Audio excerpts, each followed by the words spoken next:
Professor Daddio and Dr. Muller, these are the two people, and then Von Braun. They were the people responsible for the V2 rocket. And this is the rocket which Joseph Goebbels kept telling that we are making a secret weapon which will change the course of the history. In fact, it should have changed the course of history.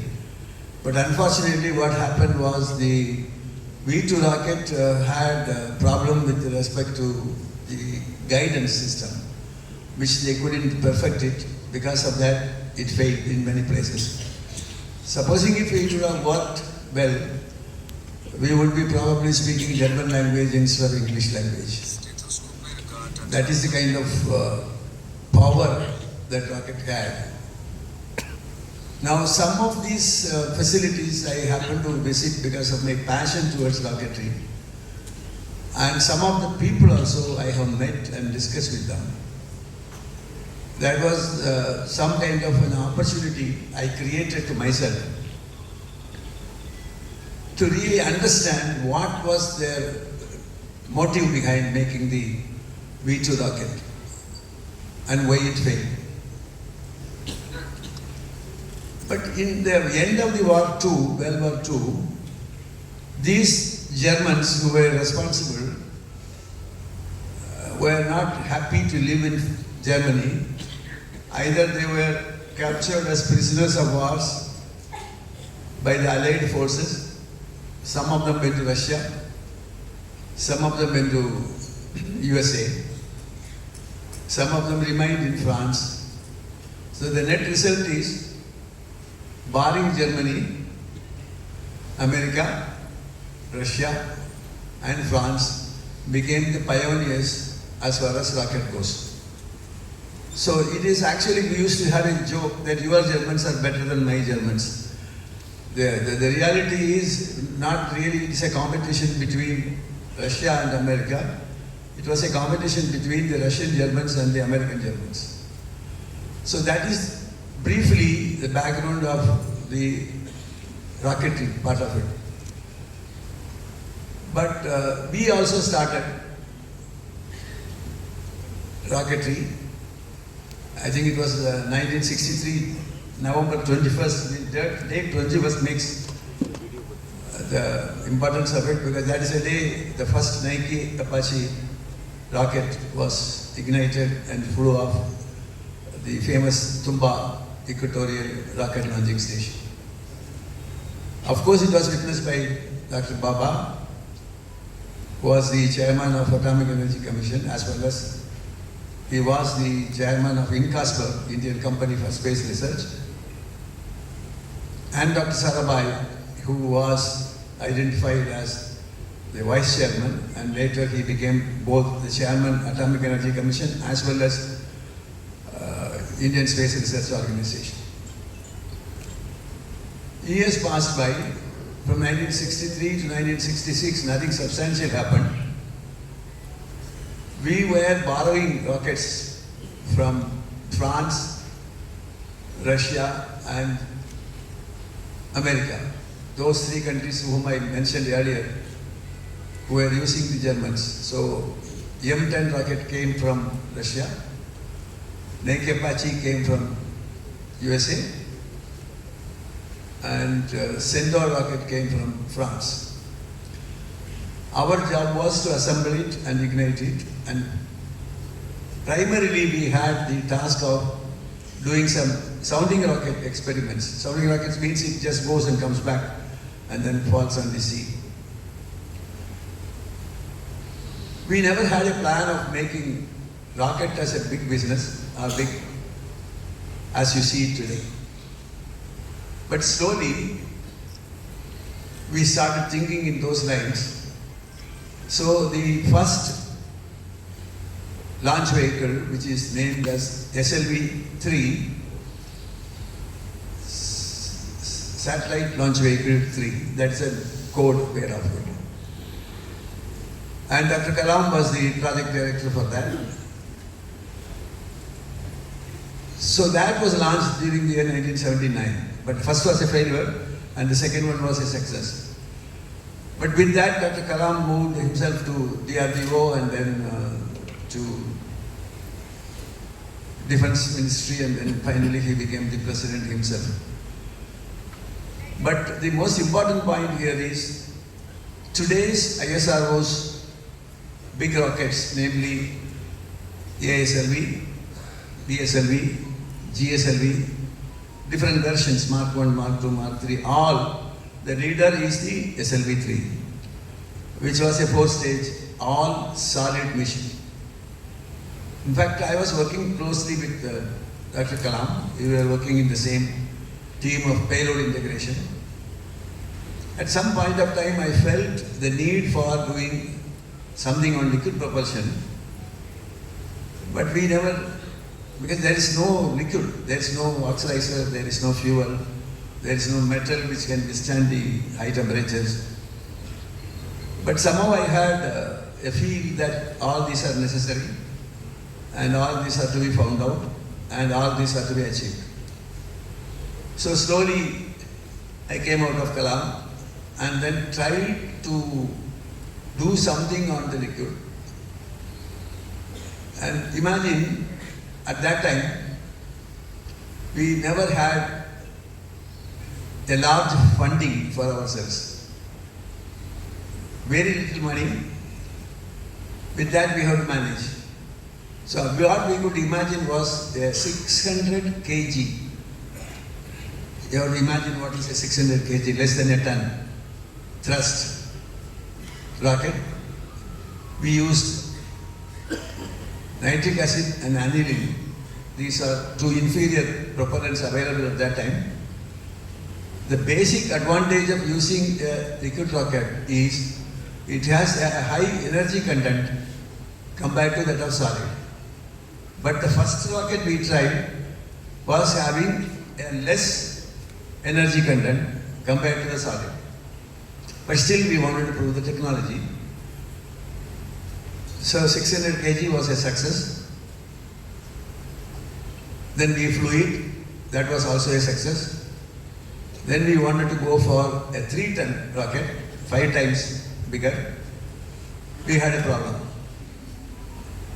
We had all kinds of problems which you can imagine, beating, vortex, so on and so forth, pogo, slashing, the terms which we were not sure. That's the first time we understood that how complex the liquid system is compared to that of a solid. In a solid rocket, you have a solid propellant where the oxidizer and fuel are integrated together, and then you put an igniter and the whole thing goes. The gas expands through a nozzle and the rocket gets pushed up.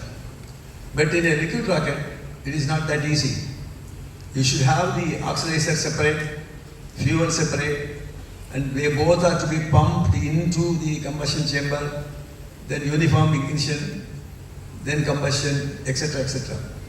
But one major advantage of a liquid rocket is you can put it on, you can put it off.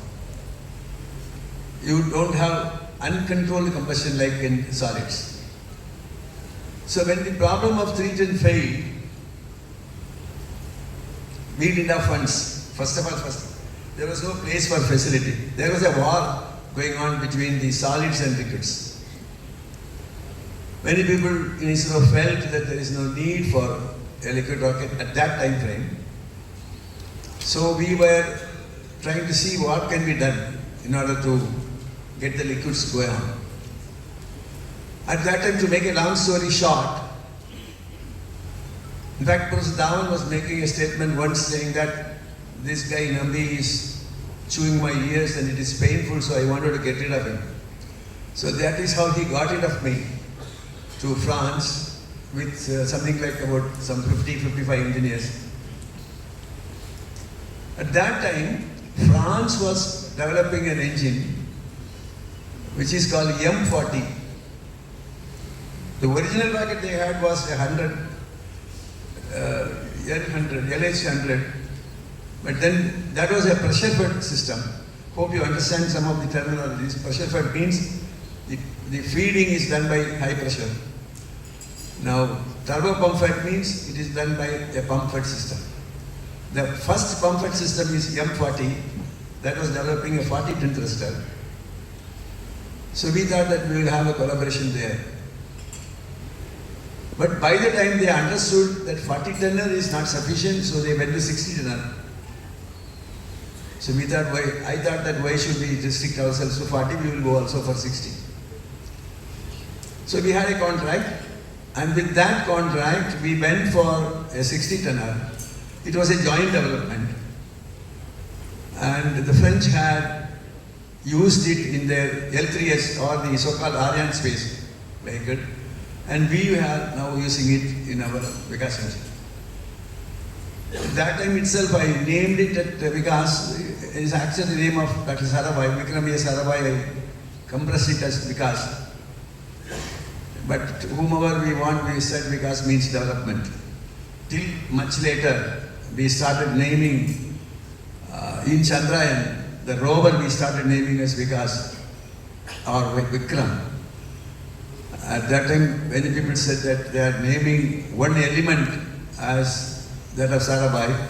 So I was forced to say no, it was named much earlier, as early as 1974. So that is how the Vikas engine was born. And the so-called development or the contract was only for the engine part of it, namely the combustion chamber and the turbo pump. But the entire stage systems and facilities which are associated with that were all our own total design. Now, with this, I want to just conclude saying that this is briefly the story of rocketry. But in the beginning, we were transporting rocket elements through bullock carts or bicycles. In fact, I myself was carrying a rocket by a transport bus, common transport bus. We didn't have any vehicle to go by. And I covered it with a newspaper, but the newspaper got torn off. And then the shining rocket was visible all over. Everybody was looking at me as if I had landed from somewhere else as a stranger.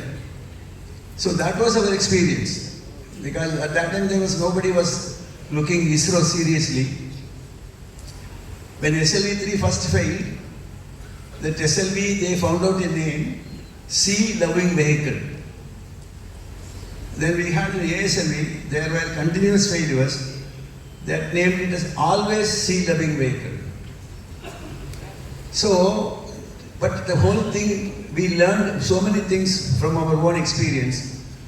Today, even if we are predicting the weather, we are talking about remote sensing, we are talking about telecommunication, we are talking, everywhere call ISRO, tell ISRO. To that extent, ISRO has got its own name and credibility with respect to science and technology. So, if you really look at the development of ISRO, originally it was only 3 buildings, a bishop house and a church building and a school building. We had what is called Tumba Equatorial Rocket Launching Station, which is shortly known as TERS. Afterwards, there was a place called Space Science and Technology Center, shortly known as SSTC. Now this SSTC was later, after the death of Sarabhai, renamed as Vikram Sarabhai Space Center, the lead center of ISRO, situated in Trivandrum, the capital of Kerala.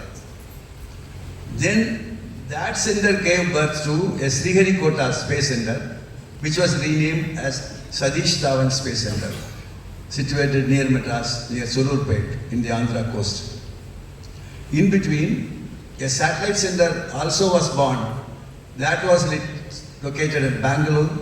That is now called UR Rao Space Center. Now these are the 3 chairmen, Sarabhai, Dhawan and UR Rao, who really pioneered, who really guided how ISRO should work forward.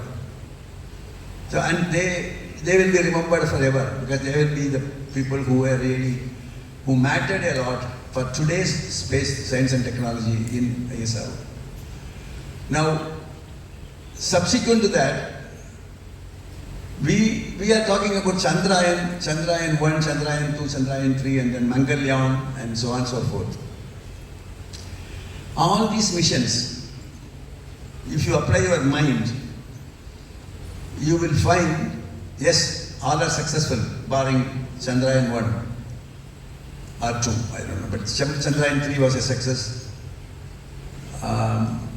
Mangalyaan was a success. Mangalyaan, we are the first people to land directly in the Mars, not land but orbiting the Mars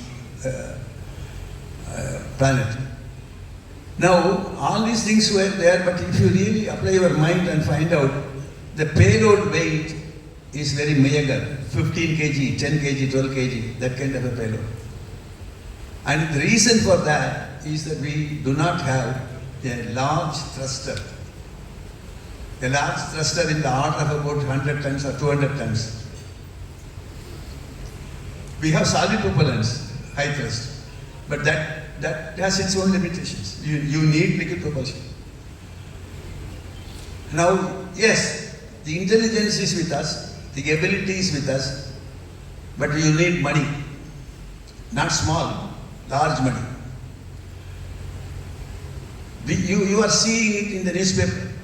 Money is unlimited, money will come. This is one way saying is good.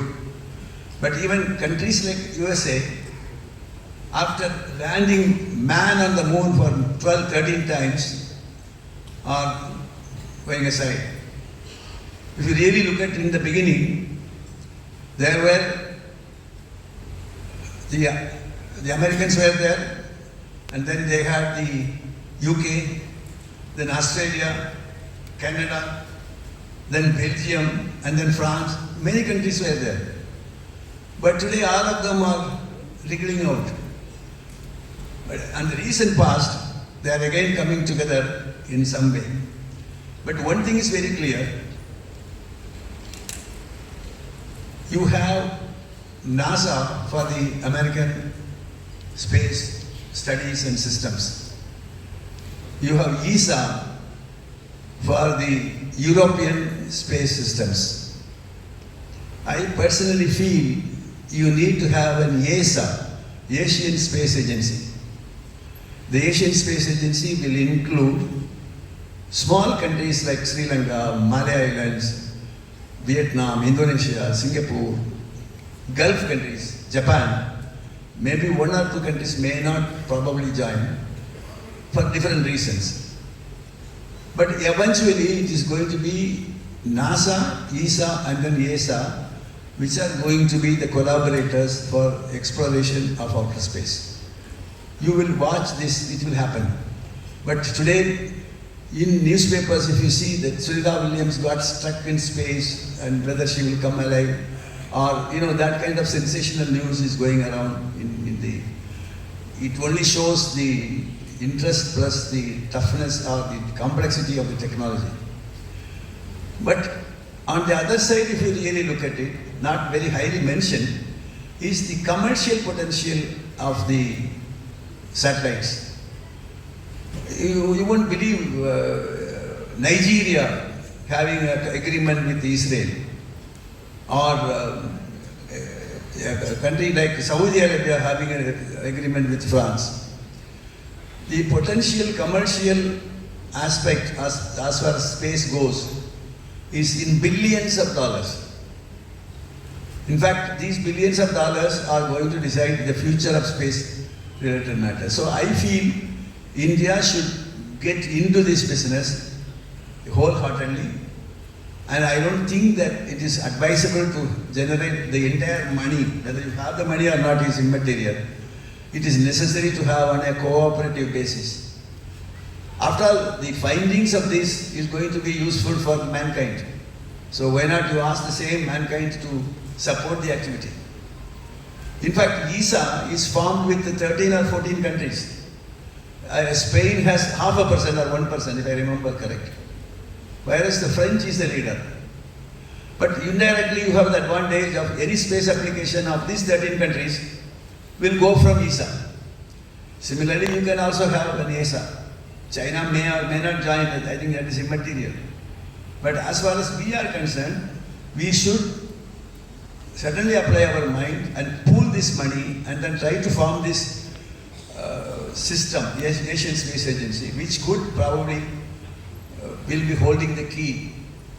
See, even today, if you are talking about major missions, support is always there, without which you can't do it. Sometimes you may have a tracking station requirement. Sometimes you may have a monitoring station. So you need the support, international support is required. So with this, let me recollect that we started with bullock carts, bicycles, transport buses, and today we have reached Mangalyaan, Chandrayaan, and that kind of Gaganyaan, for example. This Gaganyaan is going to have a space station, and you are watching, it has created such an element of anxiety among all the people, children. 10-year-old children, 11-year-old children, they are talking about the models, they are talking about so on and so forth. So we have reached that stage for you to understand the background of the World War II and then the position of Russia and America in the space mission. I just outlined what had happened during the V2 rocket development. And with this, I think I have passed more than 10 minutes, what I promised. Anything, if you want to ask me some questions, if I know the answer, I will be able to answer.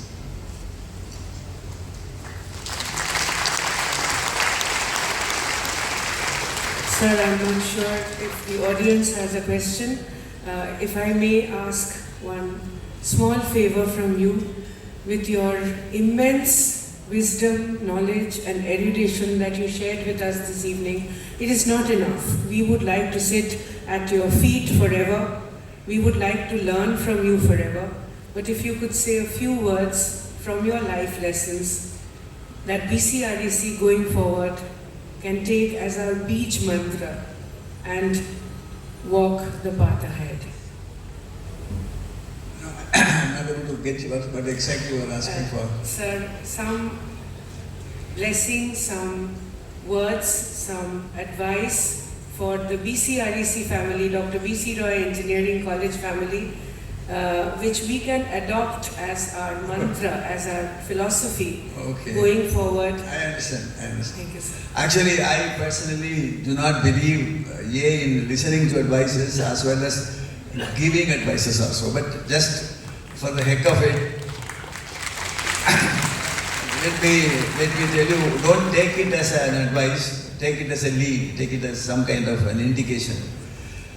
You all have some view about what you want to become.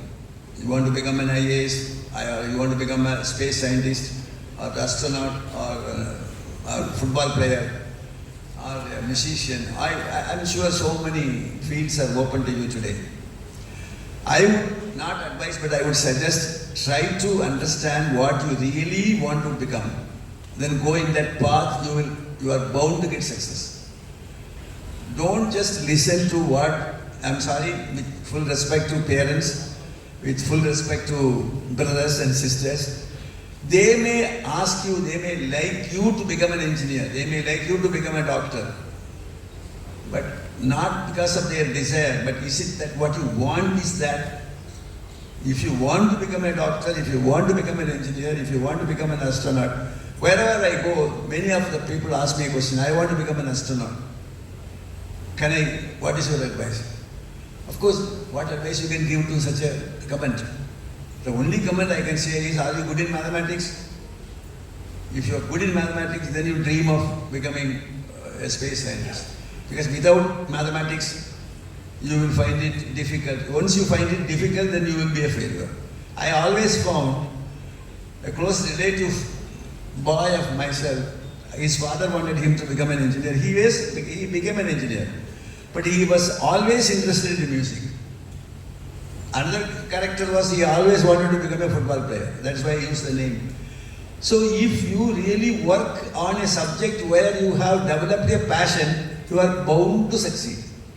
So this is the only suggestion I can give you. But don't just worry about what the parents wanted. That is their desire. They have given you their desire. But you weigh it. If you also want to have the same kind of thinking, then you will be successful. It is like this, you know. What is the food you like maximum? Biryani or whatever it is. If you don't like a food, no matter what it is, you are not going to eat it. That is what this situation here also. If you like your subject, yes, you will succeed, no matter what it is. So this is where I just... But I can tell you one thing, as I indirectly indicated, the space business is going to be billions of dollars, even today. And there are contracts going left. You read the column Space News, you will get all this information. So you get the information saying that these businesses are, so many contracts are coming. So your opportunity is not only going to be in India. Earlier, if you are an aerodynamic engineer or an aeronautical engineer, you have only two options. One is ISRO, another one is DRDO. Today you have no such options, you have much more options. You can go abroad, you can go and work in Italy, or you can go and work in Spain, or you can go and work in... Because, see, our strength, I will tell you, is our brain. We are the best brain in the world. That is where you are seeing everywhere Indians are leading. Everywhere. So you capitalize it. You capitalize it, then you will be succeeding. So how many of you want to become astronauts or, I'm sorry, space scientists? Can somebody raise their hands? Once more.